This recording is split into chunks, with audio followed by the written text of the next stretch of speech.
আল্লাহু আকবার ধ্বনির সাথে ভেসে আসছে মুয়াজ্জিনের কান্না, যে হৃদয় বিদারক আজান শুনে কাঁদছে পুরো বিশ্ব। জুলুমবাজদের হামলায় বিধ্বস্ত গাজার আকাশে ফজরের আজানের সাথে এভাবে ছড়িয়ে পড়েছে শোক, ব্যথা আর বেদনার সুর। পুরো বিশ্বের ধর্মপ্রাণ মুসলমান যখন সেহরি ইফতারির প্রস্তুতি নিচ্ছে, ঠিক সেই মুহূর্তে গাজার উপর বৃষ্টির মতো বোমা ফেলেছে আমেরিকার মদতপুষ্ট ইসরায়েলি হানাদার বাহিনী। সেহরির সময় মুখে খাবার তোলার পরিবর্তে বাবা বয়ে বেড়াচ্ছে মেয়ের লাশ। আর এই হামলার পর বিশ্বনেতারা নিন্দা জানিয়ে দায় সারলেও গাজার মানুষ অপেক্ষায় আছে একমাত্র আল্লাহর সাহায্যের।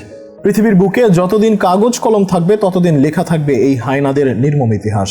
বিশ্বের বুকে জাতি হিসেবে ইহুদিদের চক্রান্ত, ষড়যন্ত্র ও অপকর্মের ইতিহাস সর্বজনবিদিত। কোরআনে কারিমে তাদের অভিশপ্ত লাঞ্ছিত জাতি হিসেবে চিহ্নিত করা হয়েছে। সুদখোর ও ধনলিপ্সু জাতি হিসেবেও তাদের বিশেষ পরিচয় রয়েছে। এ জাতি যুগ যুগ ধরে খোদাদ্রোহিতা, কুফরি ও তাদের খারাপ কর্মকাণ্ডের জন্য মানুষের কাছে অত্যন্ত ঘৃণাভরে পরিচিতি পেয়ে এসেছে। জন্মগতভাবে এই জাতি খুবই চতুর ও ধুরন্ধর হওয়ায় বিভিন্ন ছলচাতুরি দিয়ে মানুষকে বশীভূত রাখার কৌশল অবলম্বন করে। এর মাধ্যমে তারা অন্যের ওপর দিয়ে যুগে যুগে তাদের নিজেদের অস্তিত্ব টিকিয়ে রেখেছে। মহান আল্লাহ বলেন, তাদের উপর আরোপ করা হলো লাঞ্ছনা ও পরমুখাপেক্ষিতা। তারা আল্লাহর রোষানলে পতিত হয়ে ঘুরতে থাকলো। অতীতেও এরা জুলুম করেছে, যার ফলও তারা ভোগ করেছিল হাতে নাতে।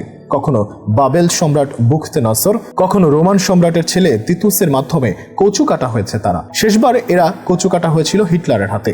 1933 সালে জার্মানি থেকে বহিষ্কার হয়েছিল তারা। দীর্ঘ 1000 বছরের ইতিহাসে ইহুদিরা প্রায় 40 বার মার খেয়ে বিতাড়িত হয়েছে। অতীত ভুলে ফের একবার জুলুম নির্যাতনের পথ বেছে নিয়েছে এই অভিশপ্ত জাতি। বিগত রোজার মতো এবারের রোজার মাসেও তারা হামলা চালিয়েছে ফিলিস্তিনের মানুষের উপর। পবিত্র রমজান মাসে সেহরির সময় যখন গাজার মানুষ খাবার মুখে তুলতে যাচ্ছিল, তখন ইসরায়েলের যুদ্ধ বিমান থেকে বোমা বর্ষিত হয়। সেই শুরু, এখনো থামেনি ধ্বংসযজ্ঞ।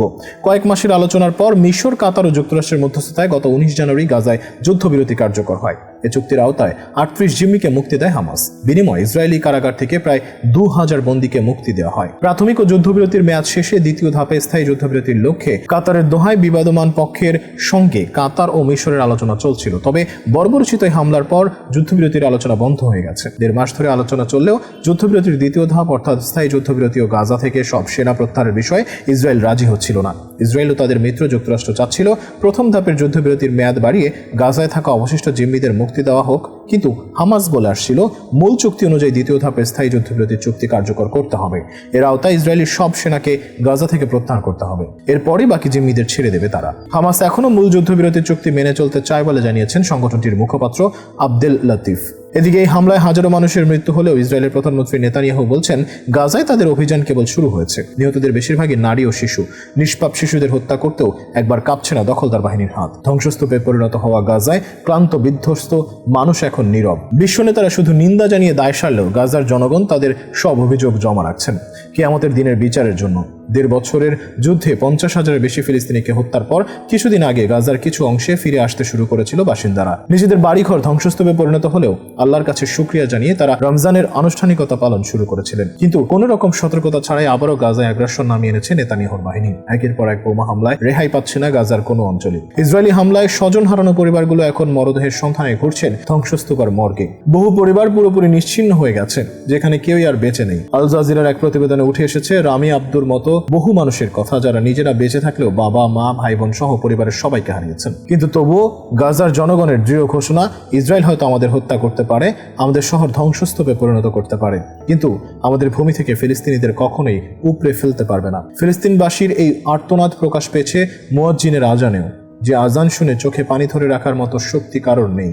যে আজান শুনলেই চোখে ভেসে ওঠে বাবার হাতে মেয়ের লাশ, ইয়া আল্লাহ বলে বোমার হাত থেকে বাঁচতে দৌড়ানো সেই ছোট্ট মেয়ের ছবি। এমন আরো শত শত দৃশ্য তাজা হয়ে ওঠে গাজার আজানের সাথে। অনেকেই হয়তো ভাবছেন, যুদ্ধবিরতির মাঝে কেন তারা চুক্তি ভঙ্গ করে হামলা চালিয়েছে? ইহুদির এই চুক্তি ভঙ্গের স্বভাব নতুন কোনো ঘটনা নয়। ইতিহাস ঘেটে জানা যায় তাদের এই স্বভাব রক্তে মিশে আছে। চুক্তি ভঙ্গের মতো গুরুতর অপরাধের কারণে আল্লাহ তাআলা তাদের অভিশাপও দিয়েছেন, কঠিন করে দিয়েছেন তাদের অন্তরকেও। মদিনায় আগমনের পর তাদের সঙ্গে নবী করিম সাল্লাল্লাহু আলাইহি ওয়াসাল্লামের চুক্তি হয়েছিল যে মদিনা রাষ্ট্রে ইহুদি, মুসলিম ও অন্যান্য সম্প্রদায়ের লোক পারস্পরিক সহযোগিতা ও শান্তিতে বসবাস করবে। তারা একে অন্যের শত্রুদের সহযোগিতা করবে না। কিন্তু ইহুদিরা এই চুক্তি বারবার ভঙ্গ করেছে, বিশ্বাসঘাতকতা করেছে। তারা গোপনে মক্কার কাফেরদের যোগসাজশে ষড়যন্ত্র করেছে। বদর যুদ্ধে চুক্তি লঙ্ঘন করে ইহুদিরা মক্কার কুরাইশদের অস্ত্রশস্ত্র সরবরাহ করেছে। যুদ্ধে কাফেরদের পরাজয় হলে তারা মহানবী সাল্লাল্লাহু আলাইহি ওয়াসাল্লামের কাছে এসে ক্ষমা চায়। মহানবী সাল্লাল্লাহু আলাইহি ওয়াসাল্লাম তাদের ক্ষমা করে দেন। কিন্তু এরপরও উহুদ যুদ্ধের প্রকালে ইহুদিদের সর্দার কাব বিন আশরাফ মক্কায় গিয়ে মুসলমানদের বিরুদ্ধে আক্রমণের